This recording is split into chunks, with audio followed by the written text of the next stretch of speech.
வழிபட வாருங்கள். இந்த அவனியில் இறைவன் அரசினை காணும் ஆனந்தம் பாருங்கள்.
வழிபட வாருங்கள். இந்த அவனியில் இறைவன் அரசினை காணும் ஆனந்தம் பாருங்கள். தந்தை மகன் தூய ஆவியாரின் பெயராலே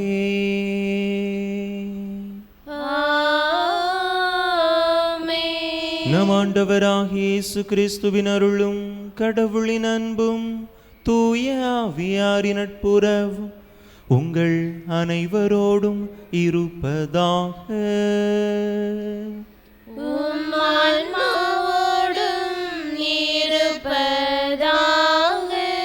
இயேசுவில் அன்பார்ந்த சகோதர சகோதரிகளே, புதன்கிழமை புனித சூசையப்பருக்கு ஒப்பு கொடுக்கப்பட்டிருக்கக்கூடிய நாள். இந்த நாளில் தாமே புனித சூசையப்பரின் பரிந்துரை வேண்டி மன்றாடுவோம். புனித சூசையப்பரை போன்று நாமும் ஆண்டவருடைய வாக்கின் மீது உறுதியான நம்பிக்கை வைத்து அதன்படி நம்முடைய வாழ்வை அமைத்து கொள்ள தேவையான இறையருள் வேண்டி இந்த தெய்வீக திருப்பலியிலே நாம் மன்றாடுவோம். தகுதியான விதத்தில் இந்த உயிருள்ள பலியை நாம் ஒப்பு கொடுக்க தடையாக இருக்கக்கூடிய நம்முடைய பாவங்கள், குற்றங்கள், குறைகள், பலவீனங்கள் அனைத்தையும் நினைத்து பார்த்து இறைவனிடத்திலே மன்னிப்பு வேண்டுவோம். எல்லாம் வல்ல இறைவனிடமும் சகோதர சகோதரிகளே உங்களிடமும் நான் பாவி என்பதை ஏற்றுக்கொள்கிறேன். ஏனெனில் என் சிந்தனையாலும் சொல்லாலும் செயலாலும் கடமைகள் தவறியதாலும் பாவங்கள் பல செய்தேன். என் பாவமே, என் பாவமே, என் பெரும் பாவமே. ஆகையால் எப்பொழுதும் கன்னியான புனித மரியாதையும் வானதுதர் புனிதர் அனைவரையும் சகோதர சகோதரிகளே உங்களையும் நம் தேவனாகிய ஆண்டவரிடம் எனக்காக வேண்டிக் கொள்ள மன்றாடுகிறேன். எல்லாம் வல்ல இறைவன் நம்மீது இரக்கம் வைத்து நம் பாவங்களை எல்லாம் மன்னித்து நம்மை நிலை வாழ்வுக்கு அழைத்து செல்வாராக. ஆமென்.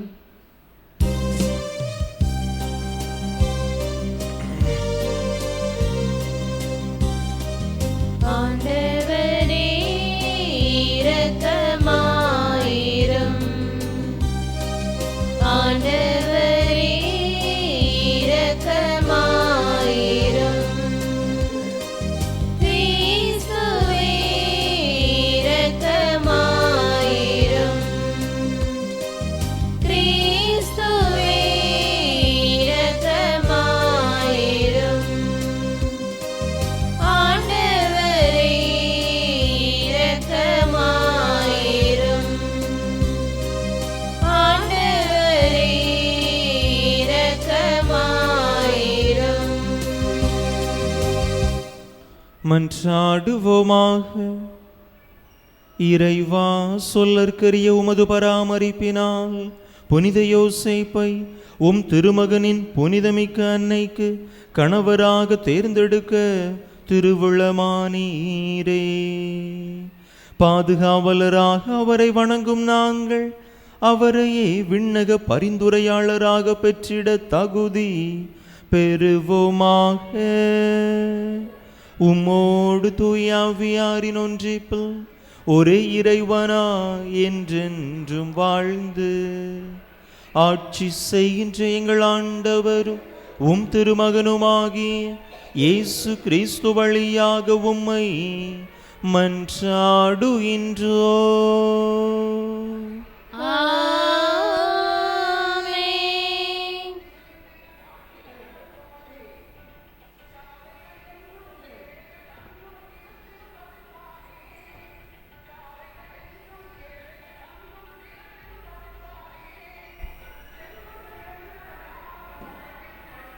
அரசர்கள் முதல் நூலிலிருந்து வாசகம். அதிகாரம் 18, இறை வார்த்தைகள் 20 முதல் 39 முடிய. அந்நாட்களில் ஆகாபு இஸ்ரேல் மக்கள் அனைவரையும் அழைத்தான். பொய் வாக்கினரையும் கர்மேல் மலையில் ஒன்று திரட்டினான். எலியா மக்கள் அனைவர் முன் சென்று, எத்தனை நாள் இரு மனதோராய் தத்தளித்து கொண்டிருக்கப் போகிறீர்கள்? ஆண்டவர்தாம் கடவுள் என்றால் அவரை பின்பற்றுங்கள், பாகால் தான் என்றால் அவன் பின்னே செல்லுங்கள். அப்பொழுது எலியா மக்களிடம், ஆண்டவரின் திருவாக்கினரில் நான் ஒருவன்தான் எஞ்சியிருக்கிறேன். பாகாலின் பொய் வாக்கினரோ 450 பேர் இருக்கின்றனர். 2 காளைகளை எங்களிடம் கொண்டு வாருங்கள். அவர்கள் ஒரு காளையை தேர்ந்தெடுத்து அதை துண்டு துண்டாக வெட்டி விறகின் மேல் வைக்கட்டும், ஆனால் நெருப்பு வைக்கலாகாது. மற்ற காளையை நான் தயார் செய்து விறகின் மேல் வைப்பேன், நானும் நெருப்பு வைக்க மாட்டேன். நீங்கள் உங்கள் தெய்வத்தின் பெயரை சொல்லி அழையுங்கள், நானோ ஆண்டவரின் பெயரை சொல்லி அழைப்பேன். அதற்கு நெருப்பு மூலம் பதிலளிக்கும் கடவுளே உண்மை கடவுள் என்றார். மக்கள் அனைவரும் பதில் மொழியாக, நீர் சொல்வது சரியே என்றனர். பிறகு எலியா பாகாலின் பொய் வாக்கினரிடம், நீங்கள் அதிக பேராக இருப்பதால் முதலில் நீங்கள் ஒரு காளையை தேர்ந்தெடுத்து தயார் செய்யுங்கள், ஆனால் நெருப்பு மூட்டாதீர்கள் என்றார். அவ்வாறே அவர்கள் தங்களுக்கு கொடுக்கப்பட்ட காளையை கொண்டு வந்து தயார் செய்தபின் காலை முதல் நண்பகல் வரை பாகாலின் பெயரை கூப்பிட்டு, பாகாலே பதில் தாரும் என்று கத்தினர். ஆனால் எக்குரலும் கேட்கவில்லை, எப்பதிலும் வரவில்லை. எனவே அவர்கள் தாங்கள் கட்டிய பலிபீடத்தை சுற்றி ஆடலாயினர். நண்பர்களாயிற்று. எலியா அவர்களை கேலி செய்து, இன்னும் உரத்த குரலில் கத்துங்கள், அவன் ஒரு தெய்வம், ஒருவேளை அவன் ஆழ்ந்த சிந்தனையில் இருக்கலாம், அல்லது ஒதுக்குப்புறம் போயிருக்கலாம், அல்லது பயணம் செய்து கொண்டிருக்கலாம், அல்லது தூங்கி கொண்டிருக்கலாம், அவன் விழித்தெழ வேண்டியிருக்கும் என்றார். எனவே அவர்கள் இன்னும் உரத்த குரலில் கத்தினர். தங்கள் வழக்கப்படி வாளினாலும் வேலினாலும் இரத்தம் கொட்டும் வரை தங்களையே கீறி கிழித்து கொண்டார்கள். பிற்பகல் ஆயிற்று. அவர்கள் மாலை பலி செலுத்தும் நேரம் வரை தொடர்ந்து உளறி கொண்டிருந்தார்கள். ஆயினும் எக்கருளும் கேட்கவில்லை, எப்பதிலும் வரவில்லை, கவனிப்பார் யாரும் இல்லை. அப்போது எலியா எல்லா மக்களையும் நோக்கி, என் அருகில் வாருங்கள் என்றார். மக்கள் அனைவரும் அவர் அருகில் வந்தனர்.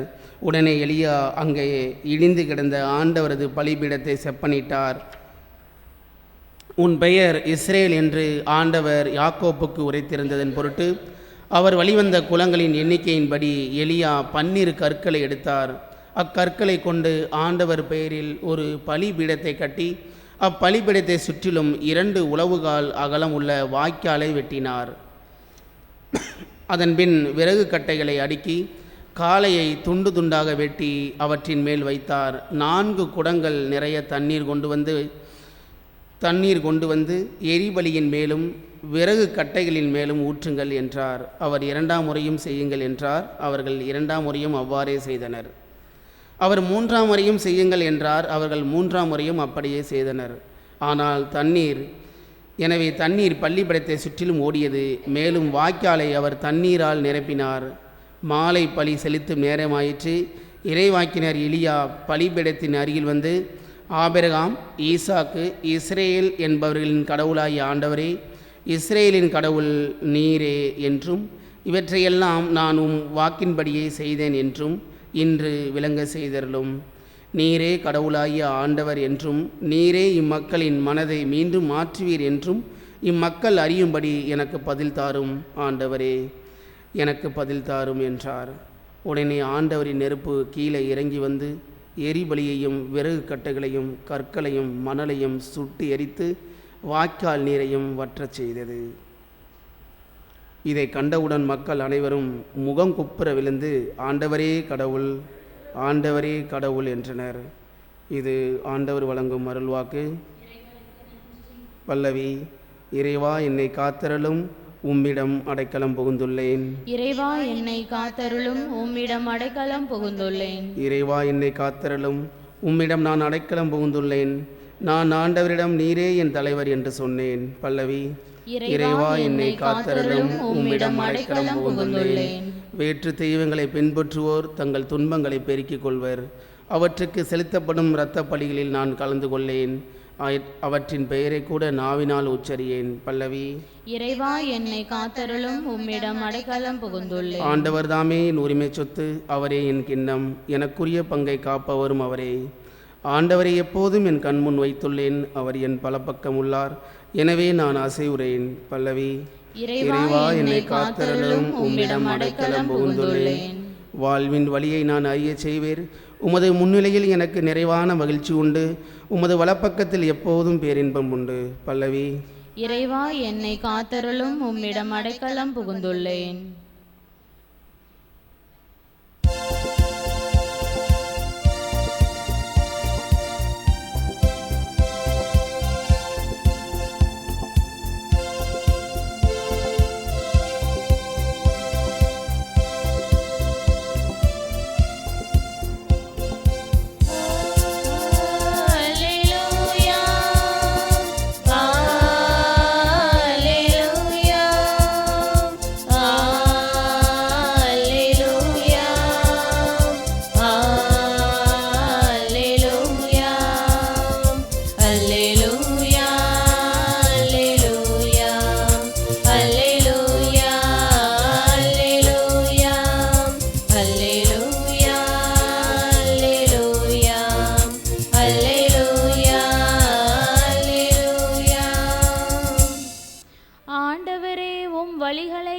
கற்பித்தருளும்.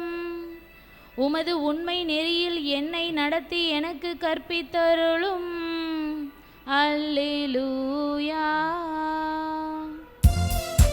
அல்லேலூயா, அல்லேலூயா, அல்லேலூயா, அல்லேலூயா, அல்லேலூயா, அல்லேலூயா, அல்லேலூயா, அல்லேலூயா.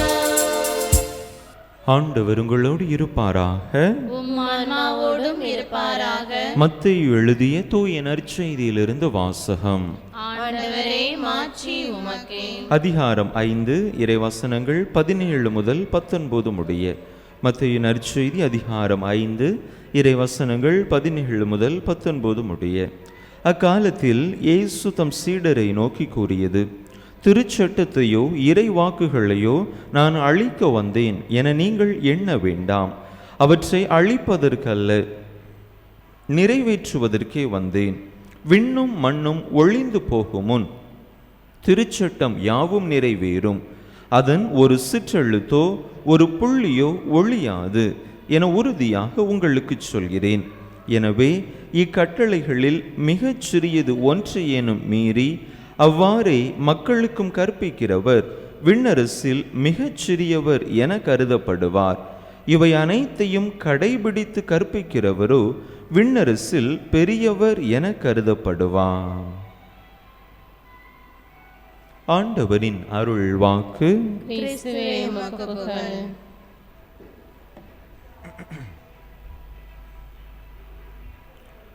இயேசுவில் அன்பார்ந்த சகோதர சகோதரிகளே, விவிலியத்திலே நாம் பல உவமைகள், பல கதைகளை குறித்து நாம் வாசிக்கின்றோம்.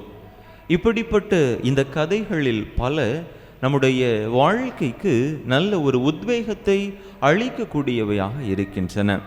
அந்த வகையில் இன்று நாம் வாசிக்க கேட்ட முதல் வாசகமும் நம்முடைய நம்பிக்கையை தட்டி எழுப்புவதாக, இறைவன் மீது ஆழமான உறுதியான நம்பிக்கை நாம் கொண்டு வாழ நமக்கு அழைப்பு விடுப்பதாக இருக்கின்றது.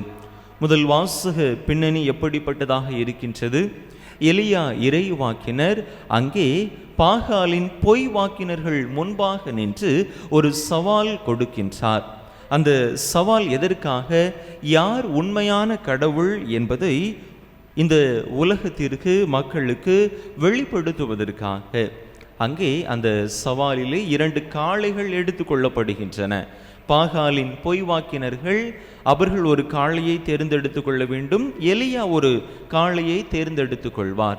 அதனை துண்டு துண்டாக வெட்டி பலிபீடத்தின் மீது வைக்க வேண்டும். ஆனால் நெருப்பு வைக்கக்கூடாது. அவரவர் தெய்வங்களை நோக்கி கூப்பிட எந்த தெய்வம் அவர்களுடைய குரலுக்கு செவி கொடுத்து அந்த பலியை எரிக்கிறாரோ அவர்தான் உண்மையான கடவுள் என்பதுதான் அந்த சவால். அதே போல பாகாலின் பொய்வாக்கினர்கள் 450 பேர் இருந்த காரணத்தினால் எலியா இறைவாக்கினர் முதலிலே அவர்களை அந்த சவாலை செய்யும்படியாக சொல்லுகின்றார்.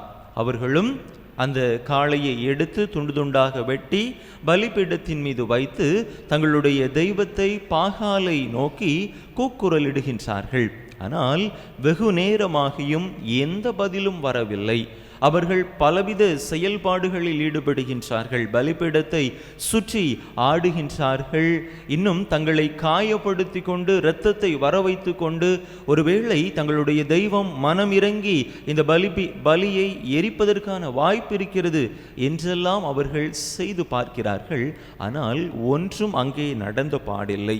இந்த இடைப்பட்ட இந்த நேரத்திலே எலியா இறைவாக்கினர் அந்த பாகாலின் பொய் வாக்கினர்களை கேலியும் கிண்டலும் செய்யவும் ஆரம்பிக்கின்றார். இன்னும் குரல் எழுப்பி கூப்பிடுங்கள். ஒருவேளை உங்களுடைய தெய்வம் பயணம் செய்து கொண்டிருக்கலாம், சிந்தித்து கொண்டிருக்கலாம், தூங்கி கொண்டிருக்கலாம், அல்லது ஒதுக்குப்புறம் போயிருக்கலாம்.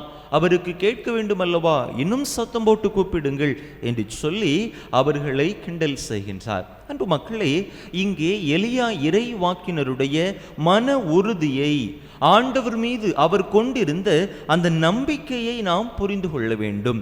அவர் தனி ஆளாக இருக்கின்றார். அவரை சுற்றி ஒரு பெருங்கூட்டம், ஒரு மந்திரவாதி கூட்டம் நிற்கிறது. ஆனால் எதை குறித்தும் கவலைப்படாமல், யாரை பற்றியும் பயப்படாமல், தான் நம்புகின்ற யாவே கடவுள்தான் உண்மையான கடவுள், நிச்சயமாக அவர் எனக்கு பதில் தருவார், இந்த பலியை அவர் ஏற்றுக்கொள்வார், சுட்டரிப்பார் என்கின்ற அந்த ஒரு உறுதியான நம்பிக்கை தான் அந்த பொய்வாக்கினர்கள் முன்பாக எத்தகைய பயமும் பதற்றமும் இல்லாமல் அவரால் அங்கே பேச முடிந்தது. அவர்களை கேலியும் கிண்டலும் கூட அங்கே மன உறுதியோடு செய்ய முடிந்ததாக பார்க்கிறோம். அதே போல உண்மையான தெய்வமாகிய யாவே கடவுள்தான் அந்த பலியை சுட்டரித்து அவர்தான் உண்மையான கடவுள் என்பதை அங்கே அந்த பொய்வாக்கினர்களுக்கு முன்பாக, அங்கு கூடி நின்ற மக்களுக்கு முன்பாக மெய்ப்பித்து காட்டியதாக நாம் பார்க்கிறோம். அன்பு மக்களே, நாமும் ஆண்டவர் மீது உறுதியான நம்பிக்கை கொண்டிருக்கிற பொழுது நிச்சயமாக இப்படிப்பட்ட சவால்கள் நமக்கு முன்பாக வைக்கப்படுகின்ற பொழுது நம்மாலும் மன உறுதியோடு செயல்பட முடியும். நம்முடைய அன்றாட வாழ்க்கையில் நாம் சந்திக்கக்கூடிய எல்லா பிரச்சனைகளையும் துன்பங்களையும் ஆண்டவரின் துணை கொண்டு மன உறுதியோடு அவற்றை எதிர்கொண்டு அந்த சவால்களிலே நம்மாலும் வெற்றி பெற முடியும். எனவே ஆண்டவரை நம்புவோம், ஆண்டவருடைய வார்த்தையை உறுதியாக நம்புவோம். என்ற நற்செய்தியிலே ஆண்டவர் சொல்லுகின்றார், விண்ணும் மண்ணும் ஒழிந்து போகும் முன் திருச்சட்டம் யாவும் நிறைவேறும், அதன் ஒரு சிற்றெழுத்தோ புள்ளியோ ஒழியாது என உறுதியாக உங்களுக்கு நான் சொல்லுகிறேன். திருச்சட்டத்தையோ இறை வாக்குகளையோ நான் அழிக்க வந்தேன் என நினைக்க வேண்டாம், அவற்றை அழிக்க வல்ல நிறைவேற்றவே வந்தேன். இப்படிப்பட்ட ஆண்டவருடைய வாக்கின் மீது, என்றும் அழியாத நிலையான இந்த வார்த்தைகளின் மீது நாம் நம்பிக்கை வைத்து செயல்படுகிறோமா? அவ்வாறு நாம் ஆண்டவரின் வார்த்தை மீது நம்பிக்கை வைத்து செயல்பட்டோம் என்று சொன்னால் நிச்சயமாக நம் வாழ்வில் நாம் சந்திக்கக்கூடிய எத்தகைய இடர்பாடுகளையும் சவால்களையும் அவரின் துணை கொண்டு நம்மால் எதிர்கொள்ள முடியும். எபிரேயருக்கு எழுதப்பட்ட திருமடல் 4வது அதிகாரம் 12வது இறை வசனத்திலே வாசிக்கின்றோம் அல்லவா, ஆண்டவருடைய வார்த்தை உயிருள்ளது, ஆற்றல் வாய்ந்தது. இப்படிப்பட்ட ஆற்றல் வாய்ந்த உயிருள்ள ஆண்டவருடைய வாக்கை நாமும் உறுதியாக நம்புவோம். அந்த வாக்கின் மீது நம்பிக்கை வைத்து நம்முடைய வாழ்விலே நாம் சந்திக்கக்கூடிய அனைத்து பிரச்சனைகளையும் துன்பங்களையும் சவால்களையும் நாம் வெற்றி கொண்டு நம்முடைய வாழ்க்கையை அர்த்தமுள்ள ஒரு வாழ்க்கையாக அமைத்துக் கொள்வோம். அதற்கான இறையருள் வேண்டி தொடர்ந்து இந்த திருப்பலியிலே இணைந்து மன்றாடுவோம். ஆமென்.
சகோதர சகோதரிகளே, என்னுடைய உங்களுடையதுமான இப்பலி எல்லாம் வல்ல தந்தையாக இறைவனுக்கு ஏற்றதாகும்படி மன்றாடுங்கள். ஆண்டவர் தமது புகழ்ச்சிக்காகவும் ஆட்சிக்காகவும் நமது நன்மைக்காகவும் புனித திரு அவை அனைத்து நலன்களுக்காகவும் உமது கையிலிருந்து இப்பலியை ஏற்றுக்கொள்வாராக. தூயவரான தந்தையே, உமது புகழ்ச்சி பலியை செலுத்த வந்திருக்கும் நாங்கள் உம்மை வேண்டுகின்றோம். இவ்வுலகில் தந்தையாக இருந்து ஒரே திருமகனை பேணி காக்க நீர் தந்த புனித யோசேப்பின் மன்றாட்டினால் எங்கள் பணிகளில் நாங்கள் ஊக்கம் பெறுவோமாக. என்றென்றும் வாழ்ந்து ஆட்சி செய்கின்றவர் வழியாக உம்மை மன்றாடுகின்றோ.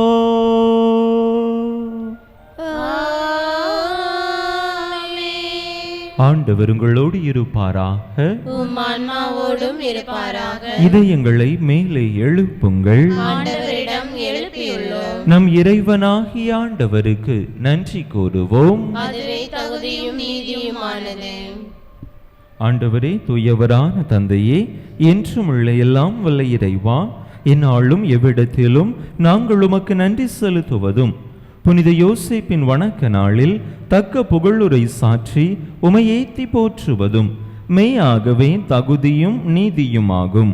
எங்கள் கடமையும் மீட்புக்குரிய செயலுமாகும். நேர்மையாளராகிய அவரை கடவுளின் தாயாகிய கன்னி மரியாவுக்கு கணவராக தந்தருளினீர். தூய ஆவி நிழலிட்டதால் அந்த அன்னை கருத்தரித்த உம்முடைய ஒரே திருமகனாகிய எங்கள் ஆண்டவர் இயேசு கிறிஸ்துவுக்கு தந்தையை போல இருந்து காப்பாற்றும் வண்ணம் நம்பிக்கையும் முன்மதியும் உள்ள பணியாளர் என அவரை உமது குடும்பத்துக்கு தலைவராக ஏற்படுத்தினீர்.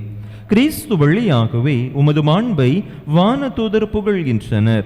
தலைமை தாங்குவோர் உமை வழிபடுகின்றனர். அதிகாரம் செலுத்துவோர் திருமுன் நடுங்குகின்றனர். வானங்களும் அவற்றில் உள்ள ஆற்றல்களும் செராபீன்களும் ஒன்று கூடி அக்களித்து கொண்டாடுகின்றனர். ஆகவே ஆற்றல் மிகுந்த விண்ணவரோடு சேர்ந்து நாங்களும் இம்மண்ணுலகில் இடையராது உமது மாட்சியை கொண்டாடி முடிவின்றி ஆர்ப்பரித்து பாடுவதாவது:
ஆண்டவரே, நிர்மையாகவே தூயவர், தூய்மை அனைத்துக்கும் ஊற்று. ஆகவே உம்முடைய ஆவியை பொழிந்து இக்காணிக்கைகளை தூய்மைப்படுத்த உம்மை வேண்டுகின்றோம். இவ்வாறு எங்கள் ஆண்டவர் இயேசு கிறிஸ்துவின் உடலும் இரத்தமுமாக எங்களுக்கு இவை மாறுவனவாக. அவர் பாடுபட உளம் கனிந்து தம்மை கையளித்த போது அப்பத்தை எடுத்து நன்றி செலுத்தி அதை பிட்டு தம் சீடர்களுக்கு அளித்து அவர் கூறியதாவது: அனைவரும் இதிலிருந்து பெற்று உண்ணுங்கள், ஏனெனில் இது உங்களுக்காக கையளிக்கப்படும் என் உடல்.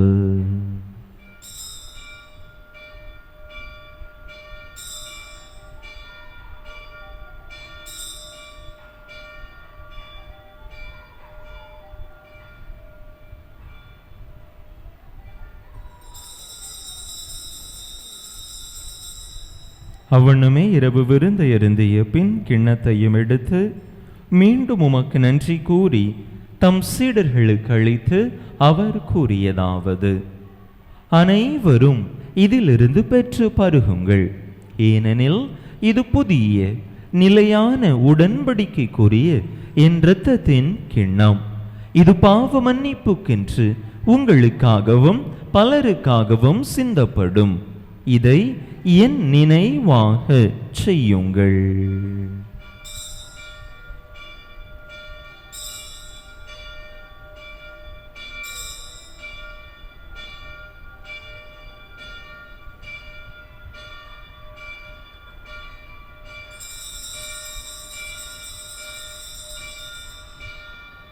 நம்பிக்கையின் மறைபொருள்.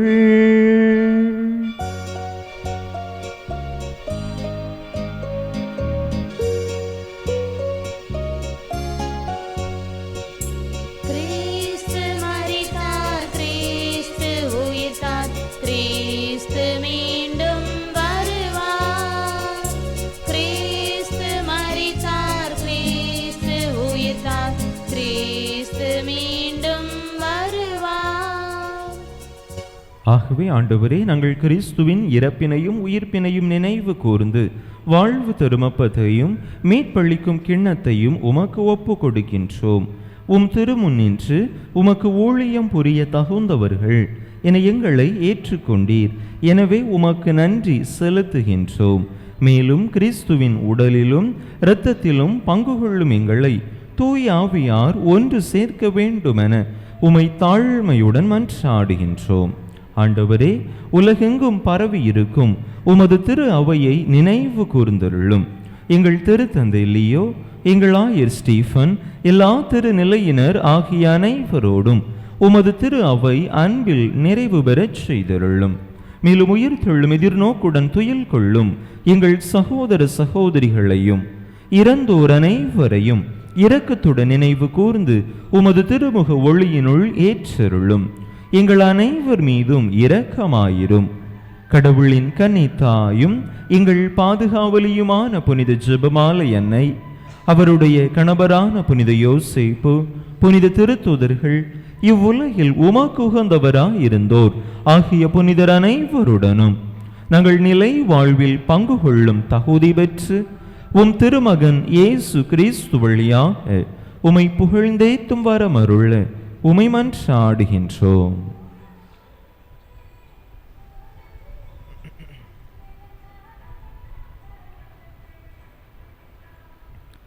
இவர் வழியாக இவரோடு இவரில் எல்லாம் வல்ல இறைவனாகிய தந்தையே,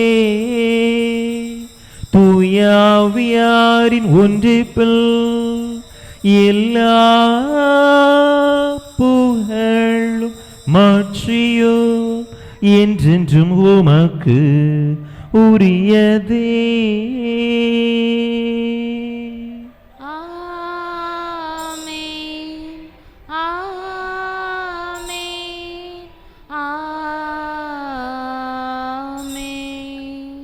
மீட்பரின் கட்டளையால் கற்பிக்கப்பட்டு இறை படிப்பினையால் பயிற்சி பெற்ற நாம் துணிந்து சொல்லுவோம்: போற்ற பெறுக, உமது ஆட்சி வருக. உமது திருவுளம் விண்ணுலகில் நிறைவேறுவது போல மண்ணுலகிலும் நிறைவேறுக. எங்கள் அன்றாட உணவை இன்று எங்களுக்கு தாரும். எங்களுக்கு எதிராக குற்றம் செய்வோரை நாங்கள் மன்னிப்பது போல எங்கள் குற்றங்களை மன்னியும். எங்களை சோதனைக்கு உட்படுத்தாதையும் தீமையிலிருந்து எங்களை விடுவித்தருளும். ஆண்டவரே, தீமை அனைத்திலிருந்தும் எங்களை விடுவித்து எங்கள் வாழ்நாளில் அமைதியை கனிவுடன் அருள உமை மன்றாடுகின்றோம். உமது இரக்கத்தின் உதவியால் நாங்கள் பாவத்திலிருந்து எப்போதும் விடுதலை பெற்று யாதொரு கலக்கமுமின்றி நலமாய் இருப்போமாக. நாங்கள் எதிர்நோக்கி இருக்கும் பேரின்பத்துக்காகவும் எமீட்பராகிய இயேசு கிறிஸ்துவின் வருகைக்காகவும் காத்திருக்கின்றோம். ஆண்டவரே இயேசு கிறிஸ்துவே, அமைதியை உங்களுக்கு விட்டுச் சொல்கின்றேன், என் அமைதியையே உங்களுக்கு அளிக்கின்றேன் என்றும் திருத்தூதர்களுக்கு மொழிந்தீரே. எங்கள் பாவங்களை பாராமல் உமது திரு அவையின் நம்பிக்கையை கண்ணோக்கி உமது திருவுளத்துக்கு ஏற்ப அதற்கு அமைதியையும் ஒற்றுமையையும் அளித்தருள்வீராக. என்றென்றும் வாழ்ந்து ஆட்சி செய்கின்றவர் நீரே. ஆண்டவருடைய அமைதி உங்கள் அனைவரோடும் என்றும் இருப்பதாக. ஒருவருக்கொருவர் கிறிஸ்து வழங்கும் அமைதியை பகிர்ந்து கொள்வோம்.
இதோ இறைவனின் செமரி, இதோ உலகின் பாவங்களை போக்குகின்றவர். இந்த செமரியின் திருவிருந்துக்கு அழைக்க பெற்றுள்ள நாம் பேறு பெற்றோர். ஆண்டவரே, நீர் என் இல்லத்தில் எழுந்தருளி வர நான் தகுதியற்றவள். ஆனால் ஒரு வார்த்தை மட்டும் சொல்லியருளும், எனது ஆன்மா நலமடையும்.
மன்றாடுவோமாக. ஆண்டவரே, உமது மாண்புக்குரிய மறை நிகழ்வுகளை நிறைவேற்றுவதில் நேர்மையாளரும் உமக்கு கீழ்ப்படிதல் உள்ளவருமான புனித யோசேப்பு பணிபுரிந்தார். உயிரளிக்கும் இவ்வருளடையாளங்களால் புதுப்பிக்க பெற்றுள்ள நாங்கள் அவருடைய எடுத்துக்காட்டாலும் பரிந்துரையாலும் உதவி பெற்று நீதியிலும் புனிதத்திலும் என்றும் உமக்கென வாழ்வோமாக. எங்கள் ஆண்டவராகிய கிறிஸ்து வழியாக உம்மை மன்றாடுகின்றோ.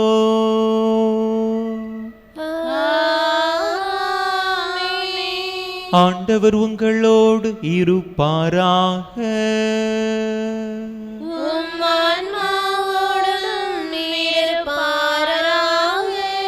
எல்லாம் வல்ல இறைவன் தந்தை மகன் தூயாவியார் உங்களுக்கு ஆசி வழங்குவாராக.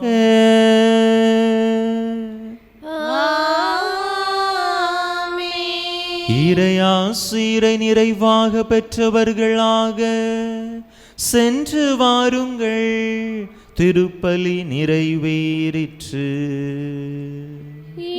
இறைவனுக்கு நன்றி.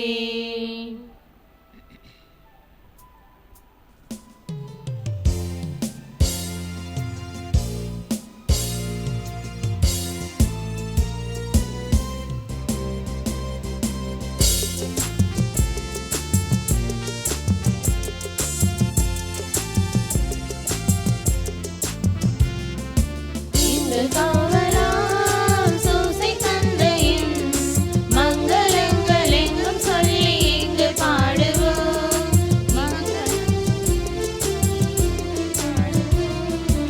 எங்கள் காவலாம் சூசை தந்தையின் மங்களங்கள் எங்கும் சொல்லி இங்கு பாடுவோம். மங்களங்கள் எங்கும் சொல்லி இங்கு பாடுவோம்.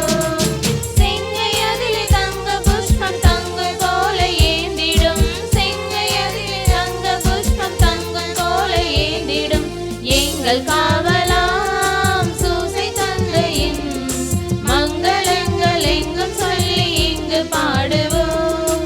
மங்களங்கள் எங்கும் சொல்லி இங்கு பாடுவோம்.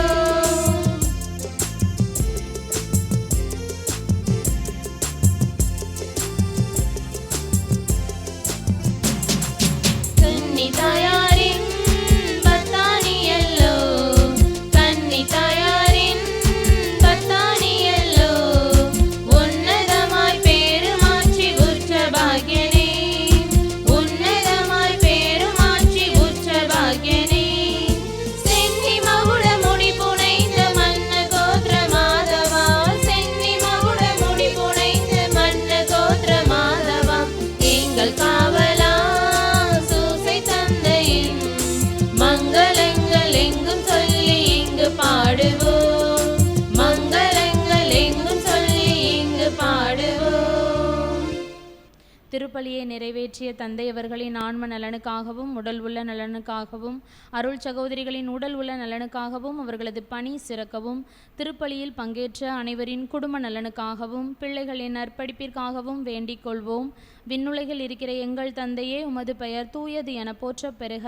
உமது ஆட்சி வருக. உமது திருவுளம் விண்ணுலகில் நிறைவேறுவது போல மண்ணுலகிலும் நிறைவேறுக. எங்கள் அன்றாட உணவை இன்று எங்களுக்கு தாரும். எங்களுக்கு எதிராக குற்றம் செய்வோரை நாங்கள் மன்னிப்பது போல எங்கள் குற்றங்களை மன்னியும். எங்களை சோதனைக்குட்படுத்தாதையும் தீமையிலிருந்து எங்களை விடுவித்தருளும். அருள் நிறைந்த மரியே வாழ்க. ஆண்டவர் உம்முடனே பெண்களுக்குள் ஆசீர்வதிக்கப்பட்டவர் நீரே. உம்முடைய திருவயிற்றின் கனியாகிய இயேசுவும் ஆசி பெற்றவரே. புனித மரியே, இறைவனின் தாயே, பாவிகளாக இருக்கின்ற எங்களுக்காக இப்பொழுதும் எங்கள் இறப்பின் வேலை மெண்டிக் கொள்ளும். ஆமீன். புனித ஜெபமாலை அன்னையே, புனித ஜெபமாலை அன்னையே, எங்களுக்காக வேண்டிக் கொள்ளும். புனித ஜெபமாலை அன்னையே, எங்களுக்காக வேண்டிக் கொள்ளும். புனித சூசையப்பரே, எங்களுக்காக வேண்டிக் கொள்ளும். நிலையான புகழுக்குரிய தூய இறை நற்கருணைக்கு எல்லா காலமும் போற்றியும் மாட்சிமையும் உண்டாக கடவது. தந்தை மகன் தூய ஆவியாரின் பெயராலே ஆமென்.